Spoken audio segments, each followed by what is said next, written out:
알쓸건축. 안녕하세요. 안녕하세요. 네, 안녕하십니까. 네.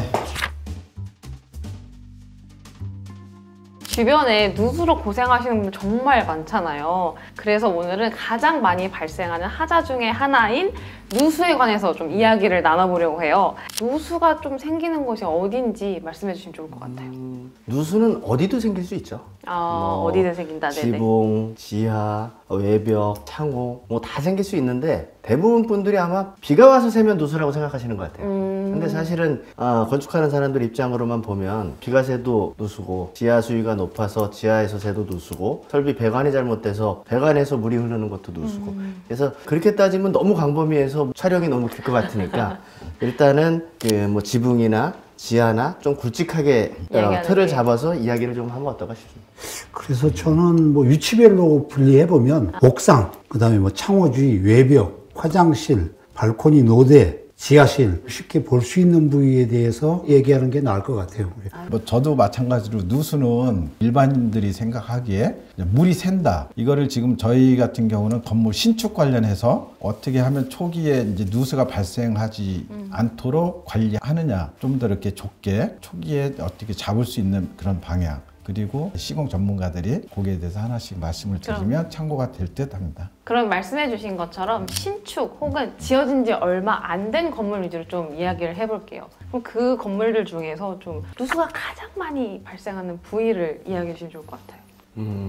제가 볼 때는 발생은 당연히 지붕도 많이 발생하고 지하도 많이 발생하고 이러지만 가장 불편해하는 걸로 따지면 지붕 방수인 것 같아요. 체감하는 걸로. 예, 네네네. 지붕에서 새면 당장 거주가 안 되니까요. 뭐 꼭 지붕이라 그래서 방수 문제가 아니라 프레싱도 있을 수 있고 실리콘이 터져서 그럴 수도 있고 막 이래서 아무튼 가장 불편해하시는 부분은 옥상 쪽 아닌가 싶습니다. 제가 볼 때. 좀 많은 부위들이 있고 또 복합적인 원인들이 있는 거군요. 그러면 생각하시기에 좀 대표적인 누수 원인이 있어요? 옥상에서? 옥상에서 누수 원인은 실질적으로는 방수가 가장 큰 것 같고 네. 방수는 이렇게 공법이 굉장히 많이 발전해 왔어요. 일단은. 그런데 상대적으로 기능은 그걸 쫓아가지 못한 것 같아요. 제 생각에. 우스갯소리를 조금 하나 드리면 우리 계신 분들은 다 아시겠지만 전체 공정 중에 아마 일당으로 따지면 가장 싼 공정이 방수 아닌가 싶습니다. 의외인데요? 방수가 네. 제일 중요하다고 많이 얘기하는데. 그러니까 상대적으로 가장 중요한데 희한하게 용역비는 그렇게 싸요. 그런 이유가 아마 방수 자체에 대한 기능보다 방수를 하기 위해서 사전에 작업해야 되는 핀을 딴다거나 할석을 한다거나 청소를 한다거나 이 포션을 너무 크게 보는 것 같아요. 그래서 대단한 기능이 없어도 할 수 있다. 제가 관리한 현장만 그래서 그런지 모르겠지만 그 평균 연령이 제가 볼 때는 한 70은 되시는 것 같아요. 그렇게 많이? 그러니까 젊으신 분들이 방수는 배우지 않으시는 거예요. 네. 그러다 보니까 약간 그런 기능 차이에서 물이 새는 부분도 조금 있는 것 같고 그러니까 기술은 발전했는데 그걸 구현해내시는 분들이 교육이나 관리가 조금 덜 돼 있다. 따라잡질 못하는 네, 거군요. 그런 것도 있는 것 같습니다. 제가. 그건 좀 안타까운 현실인 것 같은데요. 그럼 아까 지하 같은 경우에는 어떤 것 때문에? 지하 같은 경우는 이제 공법이 요즘에 액체 방수, 침투성 방수, 도막 방수 막 이런 게 있는데 근본적으로 지하 같은 경우는 지하 수위가 이제 높다 보면 수압 때문에 콘크리트 타설이 약간 불량해서 물이 새는 경우가 좀 있는데 그거를 이제 액체 방수나 에폭시나 이렇게 주입공법으로 해가지고 하긴 하지만 수압이 너무 세다 보면 또 다른 곳으로 그 물이 이렇게 이동해서 이제 새는 경우가 많아가지고 그 초기에 콘크리트 타설할 때 좀 밀실하게 뭐 해야 되는 게 중요하고 그리고 요즘에는 그래서 설계 구체 방수라고 그거를 하는데 구체 방수는 콘크리트가 유동화 및 굳는 게 이제 단단하게 하기 위해서 보강하는 그런 재료지만 근데 실제적으로는 타설할 때 밀실하게 바이브레이터나 이런 거를 잘 해주는 그런 역할이 중요하더라고요. 이것도 처음부터 잘해야 되는 거군요. 정말 예. 근데 사실 지하층에서 방수가 안 되면은 건물에 큰 영향이 있을 것 같긴 하거든요. 구조적으로만 보면 지하가 훨씬 더 불리하겠죠, 건물에는. 왜냐하면 우리나라는 이렇게 지하 수위가 높은 지역들이 꽤 많이 있어요. 그러니까 뭐 한 1m만 파도 벌써 물이 있는 지역들이 있는데 그런 지역에다가 지하 2층, 3층, 4층을 진다고 생각을 해보세요. 그러면 건물을 물에 담궈 놓은 거랑 똑같잖아요. 뭐 실질적으로 아까 말씀드린 지붕 같은 경우에는 당장 거주하시고 눈에 보이고 이러니까 불편해 하시지만 지하는 사실은 물에다가 건물을 담궈 놓은 거라고 보시면 돼요. 그래서 지하 수위가 높은 데는. 그래서 구조적으로는 오히려 거기가 훨씬 위험할 것 같고 뭐 그렇다고 사실은 당장 문제가 되거나 이러는 건 아니니까 아니에요. 너무 걱정을 하시지 말고 설계자들이 그렇게 해서 성능이 저하되는 기준에 맞춰서 피복도 더 하고 철근도 더 넣고 이렇게 설계를 하고 있으니까 뭐 걱정하실 필요는 없는데 아무튼 지하도 그만큼 취약한 건 사실이라는 걸 말씀드립니다. 그 지하 수위가 제가 경험으로는 저는 양평이 가장 높았던 것 같아요. 1m 그래요? 이렇게 돼서 이제 포크레인으로 한 바가지 파면 물이 고이기 시작해요. 그럼 너무 요즘에 새로 오신 고객 중에 하나는 광명시인데 거긴 또 3m예요. 제 1층 파면 수위선이 나온다는 얘기잖아요. 그리고 자기는 지하 3층을 파니까 10m를 넘게 파는데 요만큼은 이제 물속에 갇혀 있는 거죠. 겨울이라 갈수기라 물이 조금만 내려가 있을지 몰라도 이제 여름에 물이 많이 올라오면 아까 말씀하신 수압이나 이런 거에 문제가 생기겠지.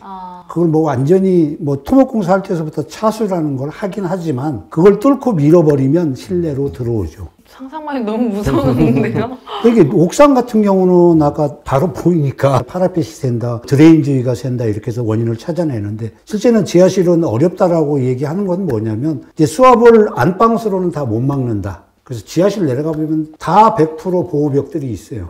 그게 구조적으로 약해 보이는 것도 있지만 심리적으로 또 불안해하니까 유도를 하고 뭐 어떻게 하는데 그 벽을 보호벽이라는 걸로 가리죠. 지하실들은 물이 많은 땅을 사는 건 별로 원치 않아요. 알고 보면 좋은 땅을 사야지 건물도 튼튼하게 비 안 새고 물 안 새고 하는 거네요. 그렇죠. 좋은 땅을 사야 공사비도 절약되고 원가가 덜 들어가니까 사업 수지가 더 나온다라고 볼 수 있는 거예요. 근데 상대적으로 강남이 좋은 땅이 별로 없는데 가장 비싸요. 강남은 땅을 5m, 8m만 파도 이런 낮은 하천 지역 아닌 이상은 다 돌이에요. 다행히 물은 좀 덜 나오는데 공사비가 많이 나오고 돌을 파야 벌이 되는데. 많으니까. 네. 그래서 그런 수압이 높고 뭐 그러면은 디워터링 공법, 아예 기초 밑에다 하는 물을 유도하는 공법을 쓰거나 그런 식으로 해가지고 수압을 안정되게 항상 일정하게 유지를 해주면서 일부러 물을 빼내는 그런 기계적인 시스템을 넣고 그거는 이제 설계부터 그렇게 반영을 하는 거예요. 그럼 어떻게 보면은 땅에 대해서 좀 이해도가 있어야 되겠네요. 그거는 이제 지질 조사를 하게 되면 수위가 있고 그거에 따라서 토질 기술사나 뭐 이런 사람들이 적용을 해서 시공을 하고 그리고 건물이 수압으로 인해서 뜨거나 뭐 하는 거를 방지를 할 수 있는 거죠. 안정화 작업을. 그런 식으로 해서 이제 지하 같은 경우는 물을 잘 다스린다라고 하죠. 물을 잘 다스려서 건물이 항상 안정되게. 지하는 사실은 이제 물이 안 새는 게 아니라 안 보이게끔 정리를 하는 거죠. 예, 이제 수압은 그거랑 약간 또 별개의 문제이긴 하지만 방수나 이런 개념하고는 약간 틀리긴 하지만 세 분께서 지금 뭐 방수 방법, 시공법, 방수 종류에 대해서 좀 같이 이야기를 해주셨는데 그거에 따라서 좀 누수가 생기는 경우도 있는 건가요? 제가 봤을 때는 만약에 화장실 같은 경우는 사실 방수 재료의 문제지 않느냐 이렇게 생각하나. 그리고 가끔 이제 설계도면에 이제 이상하게 그려오신 분들도 있어요. 화장실도 액체 방수, 발코니도 액체 방수, 옥상도 이제 주택 같은 경우는 액체 방수, 뭐 심지어는 재물 방수 뭐 이런 얘기들을 했는데 액체 방수 재료를 많이 쓰는 거는 사실은 대한민국이 최고 많이 써요. 시멘트에 방수액을 계속 우리 표현으로 쳐 바른다라고 하는 건데 이게 양생이 되면서 갈라져요. 이게 부착이 잘 안 되거나 아까 진행님이 얘기했던 처음에 파치 작업, 그러니까 청소하거나 뭐 떨어내고 이런 걸 깨끗하게 해놔야 되는데 하자가 생긴 걸 뜯어보면 거기에 먼지들 쌓여 있고 막 이랬어요. 그래서 이제 그 액체 방수 재료가 청소가 잘 안 돼 있거나 크랙이나 뭐 이런 게 약해서 사실은 화장실에서 문제가 많이 생기고 뭐 다른 예를 들어보면 액체 방수 다 해놓고 심지어는 이제 크랙이 나니까 그런 코너에 도막 방수를 했는데 다음 타일공이 들어와서 요즘에는 조금 레이저를 써서 조금 덜 하는데 코너에 실 내린다고 위아래다 못을 박아요 이렇게. 그럼 방수층 깨지는 거 아니에요? 네. 그걸 얘기해주고 해야 되는데 깨졌으면 밑에 금 갔어요 이러면 우리가 한번 더 발라주면 보완이 되는데 걔네는 그거 바르고 바닥 그냥 쭈꾸미 깔고 타일 깔아버리면 완전한 줄 알지. 그럼 우린 모르는 거고. 네. 그러면 이제 매지 사이로 물 들어가서 쭈꾸미가 다 퍼지면 그래 따라간다고. 그럼 또 뭐 밑에 집 물 새고 막. 밑에 좀 그래서 화장실은 액방 재료를 우리는 조금 보완을 더 해서 이제 지금은 코너나 바닥 드레인이나 이런 주위에 도막방수 재료를 많이 섞어서 쓴다고 그런 걸 조금 빠짐없이 했으면 좀 좋겠어요. 그래야지 하자를 좀 예방하지. 그거 했는데 뭐 다른 거 더 하면 뭐 비싸요 뭐 이렇게 해버리면 사실은 그 막을 방법은 별로 없습니다. 후속 공정을 하기 전에 관리자나 인원 책임자들이 확인을 하고 문제가 있으면 보완을 하도록 그렇게 하고 해야 되는데 실제적으로 막 공기에 막 쫓기다 보면은 그게 안 되는 경우가 있고 그런 문제가 생기면 다시 다 뜯고 이제 그런 경우가 좀 비일비재하다. 돈도 시간도 다도 들고. 관리가 안 된다는 게 관리가- 가장 큰 네, 문제인 네, 것 같고요. 관리가. 뭐 조금 다른 방면에서 이야기를 드리면 물은 낮은 쪽으로밖에 갈 수가 없잖아요. 그래서 새면 우리 집이 피해를 보는 게 아니라 항상 밑에 건물이 피해를 보기 때문에 부수적인 비용도 사실은 상당히 많이 발생할 수 있고 뭐 제가 알기로는 그런 것 때문에 분쟁이 있는 때도 있어요. 예, 대도 있는 걸로 알고 있고 그런 것들이 가장 방수의 문제점인 것 같아요. 나머지는 뭐 조금 잘못됐으면 제 층에서 제가 수정을 하고 보수를 하고 이러면 되는데 방수는 그렇지 않을 가능성이 꽤 있다는 거예요. 다른 집에 피해를 예, 예. 끼치니까. 또 지금 떠올랐는데 저희 집 화장실 때문에 밑에 집에 물 샌다고 막 난리 난 적이 있었어요. 근데 무슨 배관 뭐 문제가 있어가지고 물이 막 찼다. 그거는 이제 저희 집도 아파트에 화장실을 고치느라고 인테리어 업자가 이제 천정을 뜯고 했는데 배관을 이제 그거를 건드린 거예요. 건드리다 보면 엘보라든지 이런 부분에 있어가지고 쪼인 부분이 충격이 가면 그 살짝 미세하게 틈새가 발생을 하거든요. 그럼 거기에 물이 떨어지면서 그 물방울이 계속 떨어지는 게 아니고 조금 이렇게 이제 고이듯이 해서 이제 위에 천장에 물이 고였다가 그게 이제 한꺼번에 이렇게 되는 경우가 발생을 했던 적도 있고. 비슷한 유행인 것 같아요. 방수 그래서- 중요하지만 네. 설비 이런 거 그래서 체크되네. 신축 건물에서도 마찬가지로 이제 배관이 화장실 배관이 되게 많이 하긴 하는데 설비 기능공들에 의해서 차이가 좀 발생을 해요. 접합을 할 때 이게 네네. 90도라든지 뭐 45도 각이 정확히 맞아야 되는데 조립을 하다 보면 좀 안 맞을 수 있잖아요. 그럼 그때 이제 틀어지면서. 틀어지면 이제 그게 눈으로는 발견이 안 되고 사용하면서 이제 그런 문제가 발생을 하죠. 저희가 사는 아파트는 화장실 옆에 벽이 있고 그다음에 주방인데 밑에 천정이 샌다 그래서 내려가 봤어요. 네네. 아는 척하고 막 내려갔죠. 근데 화장실은 안 새더라고요. 오, 그럼 왜 어디서? 근데 그 주방 밑에 온수분배기 쪽에서 아까 얘기했는데 배관이 만큼 틀어진 물방울이 떨어져서 근데 이제 거기는 또 방수를 안 해놨네. 또 이분들이. 그리고 밑에 지금 천정 왕창 젖어가지고 아는 척하고 내려갔는데 배상해줬어요. 그럼 실제로 시공 관리하시면서 좀 경험했던 누수 관련된 케이스가 있으면 이야기해 주시면 좋을 것 같습니다. 저는 아까 이야기 드렸던 사항하고 조금 연계해서 말씀을 드리면 그 우리나라에서 꽤 유명한 방수 업체가 있어요. 네네네. 방수 자재도 많이 개발하고 성능 테스트도 많이 하고 이러는 방수 업체가 있는데 거기서 개발한 공법들 중에 묵은 위에 방수를 하게 하는 네네. 방수들이 있는데 저희는 절대 안 된다고 사실은 기술자들은 생각하는데 아마 테스트할 때는 엄청나게 좋은 조건에서 구배도 잘 주고 면 처리도 잘 돼 있는 상태에서 아마 테스트를 해서 전혀 문제가 없는 걸로 돼 있을 거예요. 근데 실질적인 현장은 그렇지 않다는 여건이 다르죠. 그럼요. 사실은 전 현장의 여건이 다 틀릴 거예요. 그리고 아까 말씀해 주셨지만 사실은 바탕 처리가 그렇게 완벽하게 돼 있지도 않을 거고. 그래서 거기서 묵은에서 작업을 했는데 계속 밑에 쪽으로 물이 새는 거예요. 근데 묵은은 일단은 아까도 말씀드렸지만 물을 타서 하는 시멘트 계열의 공사는 무조건 균열이 간다고 저희는 사실은 생각을 하고 있어요. 이게 기술적으로 뭐 100%라고 할 수는 없겠지만 왜냐하면 물이 빠져나가면서 증발하면서 건조가 되는 거기 때문에 분명히 이게 어떤 수축이 일어나거든요. 그래서 제가 볼 때는 과연 그런 상태에서 묵은 위에 방수하는 게 정답인지는 제가 잘 모르겠어요. 근데 뭐 성능 테스트는 거쳤다 그랬고 고공법을 그대로 갔다가 했는데 아까도 말씀드렸다시피 작업하시는 기능공분들은 사실은 그게 이제 어느 정도 교육이 안 돼 있었던 거죠. 그 신기술에 대한 프로세스가 이렇게 돼 있지 않으니까 본구체에 방수하는 거랑 똑같이 묵은 위에 한 거죠. 이분들은. 그러다 보니까 조인트에서 전부 물이 넘치고 새고 근데 제가 볼 때는 우리가 이제 드레인을 시공해 놓으면 드레인이 정말 문제 없이 되면 구배만 잘 잡아놔도 쫙쫙 빠지죠. 예, 쭉쭉 빠지는데 100% 그럴 수는 없잖아요. 그죠. 드레인이 막히는 경우도 있고 지붕 수위가 갑자기 비가 너무 많이 와서 올라가는 경우도 있고 그러니까 이런 게 넘쳐서 부근까지 다 깨고 방수를 다시 했던 기억이 있어요. 제가 볼 때는 비용으로는 몇 천만 원 그냥 들어갔어요. 그거 다 깨고 다시 네. 또 치고. 저는 지하층 같은 경우 이제 방수를 뭐 액체 방수든 침투성 방수든 이제 그 용법에 맞춰서 이제 공사를 했는데 보호블록을 쌓기 전에 그게 다 말라 있는 상태를 확인하고 그걸 쌓아야 되는데 그 이쪽에 이제 그 주입을 해가지고 막았어요. 조금 있다 보면은 좀 저쪽에서 터져가지고 그쪽 가서 또 하고 해가지고 대부분 한 달 이상 정도를 그렇게 하다가 이제 결국에는 이제 협의를 봐서 그럼 이거를 지하 집수전까지 이렇게 배수하는 거를 유도를 하자라고 해가지고 지하실 벽체 방수는 그렇게 처리했던 적은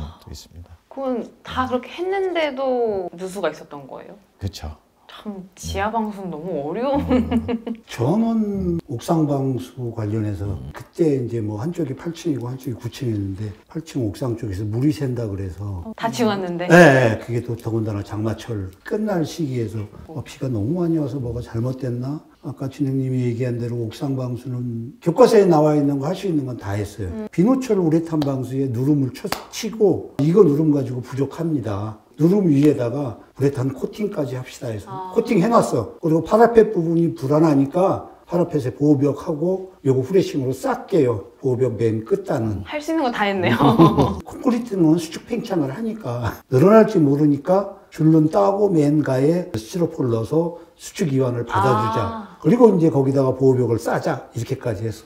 셀 리가 없는데 뭐 난리 났어요. 전화 와가지고 뭐 18, 뭐 20, 뭐 해가지고 그래서 갔는데 옥상은 아무리 뒤져봐도 화산짜리 뭐 드레인짜리 옥상의 보호벽 쪽이니까 파라펫 보호벽이니까 거기를 봐도 아무리 첫날은 못 찾고 둘째 날 갔는데 그 첫날은 비가 많이 와서 우산 쓰고 봤던 거고 둘째 날은 비가 조금 떨어지는데 이제 바람이 많이 불더라고. 네네. 그게 이제 준공 나고 입주 때 되니까 거기다 프랑카드를 걸어놨어요. 이렇게 못을 파라펫에다가 해놨는데 못 찍은 데가 혹시 잘못돼서 갈라졌나 근데 거기는 아니에요. 그런데 이제 조금 이따 바람 불 때 이렇게 움직이는 거 보니까 이게 탁 가더니 한번 움직이더니 안 움직이더라고. 그러니까 이게 옥상에 이제 파라펫 보면 두 겹석이 이렇게 있어요. 이게 한 장이 뭐 1m 뭐 이렇게씩 돼 있는데 그게 매지 사이로 툭 들어가 버리더라고. 그 끈이? 네, 그 끈이. 그러니까 바람으로 밑으로 확 들어올 때는 누르고 들을 때는 또 들고 막 이래서 그걸 가서 이렇게 까봤어요. 그랬더니 코킹을 손으로 누르니까 쏙 들어가더라고.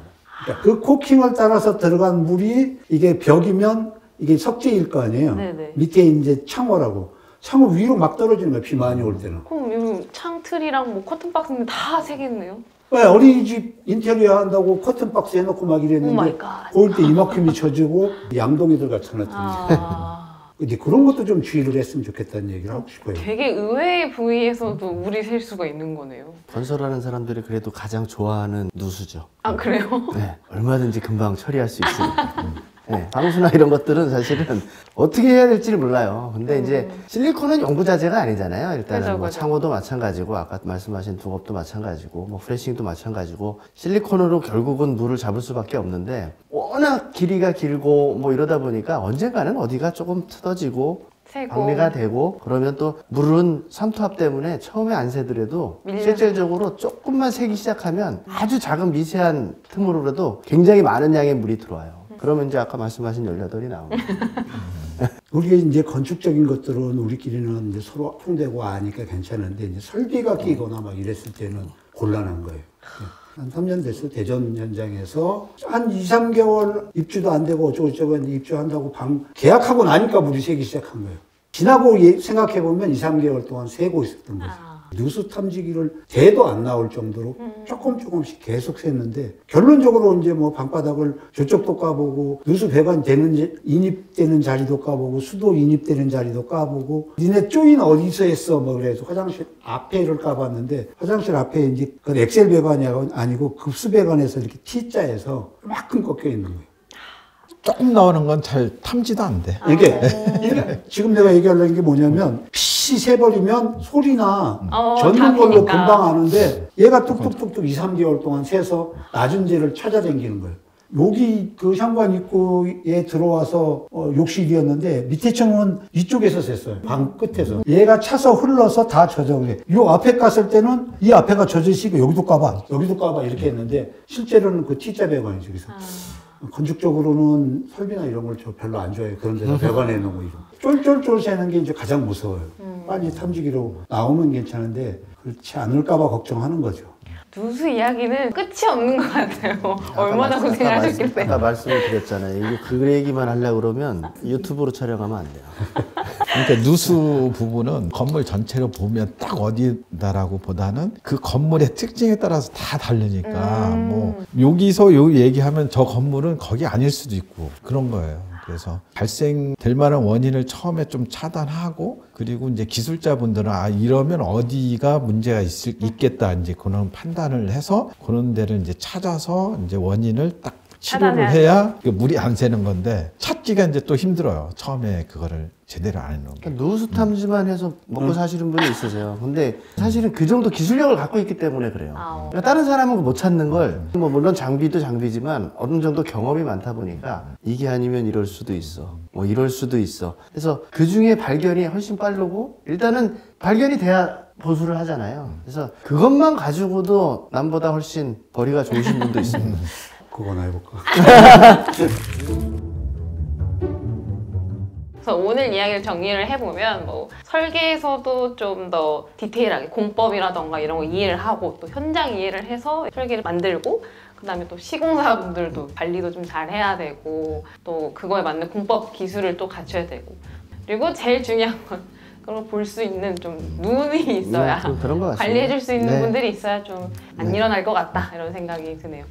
사실은 예전에는 구조적으로 문제 있는 건물들이 있어서 건물도 무너지기도 하고 뭐 다리도 떨어지고 뭐 여러 가지 이런 게 있었는데 그러다 보니까 이제 설계하시는 분들이 튼튼하게 뭐 이런 것들은 별로 문제가 없는 것 같아요. 제가 볼 때는. 그 다음으로는 제가 볼 때는 가장 큰 부실 시공이라는 말을 듣는 게 물 한 방울만 떨어져도 그런 것 같아요. 그거는 사실은 저도 업계에 있는 사람으로서 자유로울 수는 없는 것 같아요. 100% 물을 차단할 수 있다 이거는 저도 뭐 장담을 못 하니까 대신에 무엇보다도 중요한 게 지금 방수공사니까 거기에 좀 더 관리자분들이나 우리 기능하시는 분들도 좀 세심하게 관심을 좀 기울여 줬으면 어떨까 하는 생각이 있습니다.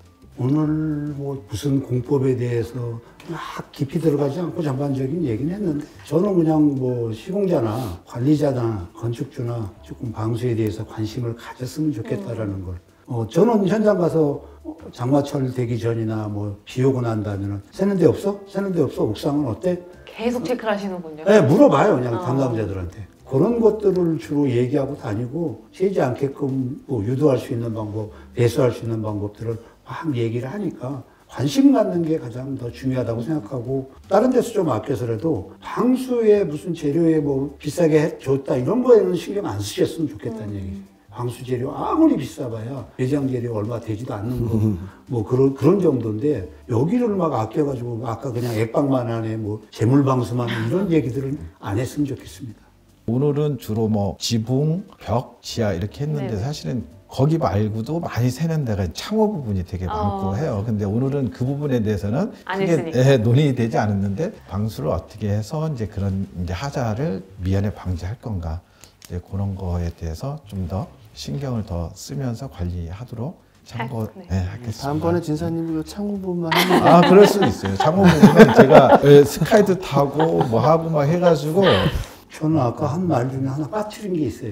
네. 건물이 4대 악이 있어요. 4대 악. 누수, 결로, 백화, 크랙이에요. 네. 그 중에서 이제 누수, 방수 문제가 가장 큰 거니까 관심을 가지지 않으면 이 4대 악이 다 따라오게 돼 있어요. 하나 잘못하면 다 오는군요. 네, 이렇게 크랙이 생겨서 누수가 생기는 거고 또 결로가 생길 수도 있는 거고 백화가 생기는 거예요.